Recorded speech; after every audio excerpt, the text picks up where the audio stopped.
The sky once opened up and met with memory. The mountain touched with wings, where inspiration springs. The world was filled with song and brought you to me, with stories from beyond and visions from my dreams. And all I know is that I loved you then, I love you now, and I would love you again. If I still cross your mind, I hope that you can see you have a love to last a lifetime living in me. Hello, I'm Brody, And I'm Grant, and together we are Babylon Babylon King. King. We just released an album called Payment Payment to to the the Afterlife. Afterlife, also known as. PTTA. The song you just heard is Mnemosyne. Mnemosyne. Oh, And what a one. Mnemosyne, Grant wrote Mnemosyne by himself, really. Yeah. I did like very little. He was involved though. Don't you worry. Brody certainly put his mark on this song. So Mnemosyne came. It was the first one to be written. And can we spell it really quick? Yeah, Mnemosyne.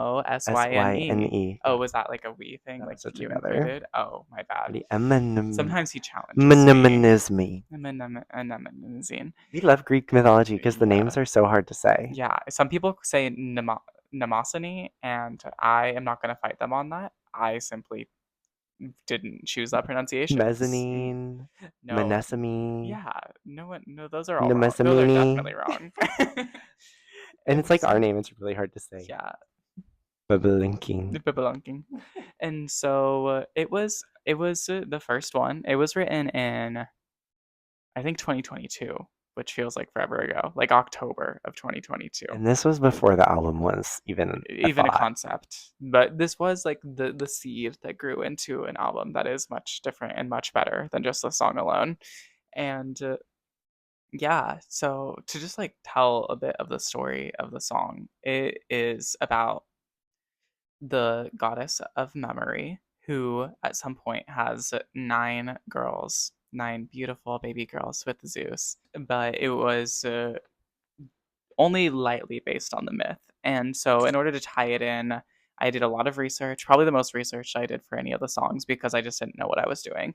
And I was trying to find like specific places or imagery that would really tie into the concept of this person that I was in love with that I was calling my muse in the beginning of the song. So the opening title is When Did You Become to Me? What Mnemosyne Gave Birth, which is the nine muses. When did you become the person that I'm singing about all the time?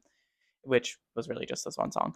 And it kind of it came from a place that was not the best. It sounds romantic, it sounds so sweetie, but also it's very much more of a breakup song than actually a togetherness song, if you will, Yeah. because the most important line in the chorus is all I know is that I loved you then, I love you now, and I would love you again. So it kind of gives a sense of like you're not with this person, but you have a deep love for them that you think could be all of these things. And that is what Mnemosyne meant to me, remembering and the memory of that and all those things that this love could be.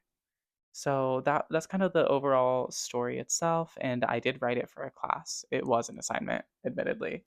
But I liked it. And I did too. Yeah. So much so I said, yeah, let's get on this. And so after Brody saw Mnemosyne, he was like, what if I wrote a song? And that's where Bee Sting came from, Beasting came which from is Mnemosyne. why they were released together. These are the only two songs on the album we did not write together. And Mm-mm. so we thought it was important that they be released together because they are different and they came out as like the duology of Love and Memories, and they stayed by each other in the album as well. Be like right in the center as well. Yeah. Like it felt important to us that they be combined the whole way through as like the heart of everything, even though they were the least like the sound that we ultimately came up with. Yeah. I remember going into the studio and having Grant's piano, which was lovely. And I said, wow, I'm gonna put strings on this. Yeah.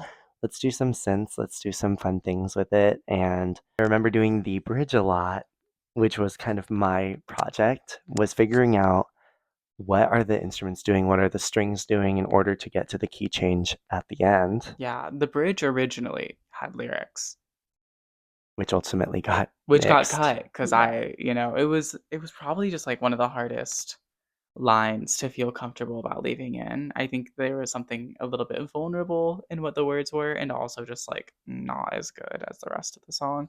So we just went for like a swelling and really beautiful bridge that in like the third or fourth round is what we ended up with. And Brody did most of that. I said, okay, if you don't like the lyrics, let's make it music. And the instrumental really pushed the song to new levels, Yeah, even to a new key, one to a might new key, say. but the key was already written into heaven. So, That was true. That and is very true. I do think that the key change is probably one of the most surprising parts of the album because almost all of our songs stay relatively in one key and they stay in their realm. But at the time, I just really needed it to go up so I could just do a little falsetto moment at the end. Yeah, it's very beautiful. I was gonna. Oh, The I'm gonna clouds wait. do I'm not gonna wait. agree. Zeus is mad Yeah. at us. I was going to say, your falsetto at the end is very beautiful. Thank I you. loved Thank you. listening to it. And, I loved being the low notes in the chords Yeah. that get sung. The song, it originally came without any harmonies when it was first written because it was just a piano and a voice piece as per the instructions of the assignment. And in the end, I was really excited to be able to add as many harmonies as possible. And I don't have those low notes. And I told Brody, you can sing some harmonies on this. And I was like, I actually only need you to do the bass notes. I'm really sorry. And he provided them thusly. I provided them. I'm a And provider. yeah, I'm a Mnemosyne to you. and so that's kind of just how the song came about. Yeah. Uh, I would say that my favorite part of the song, though, is the beginning of the chorus because it is the most obscure part of the chorus, but it leads to the most important lines. And the imagery, I think, is probably my favorite in the album because it says the sky once opened up and met with memory, which is the concept of Mnemosyne and Zeus having children. So like that imagery is not exactly what I was And it going opens for. up with the harmonies Yeah, and and the it's yeah. instruments. And Yeah. then the next line is the mountain touched with wings where inspiration springs. And that comes from the fact that Pegasus, after it sprung from Medusa when she was killed, it flew around the earth and it finally touched the ground just with one hoof as it flew past Mount Helicon, which is where the muses were raised. And it touched the mountain, and there are springs that came up. And it's just like, And it's a little symbol. yeah, it Ding!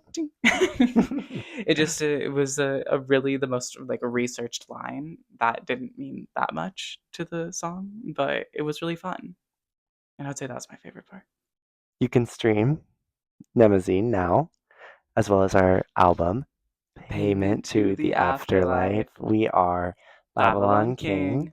You can find us on socials, Instagram and TikTok at babylon.king with two G's, as well as on YouTube, YouTube Music, Spotify, Amazon, etc., etc. Until next time, Bye. bye.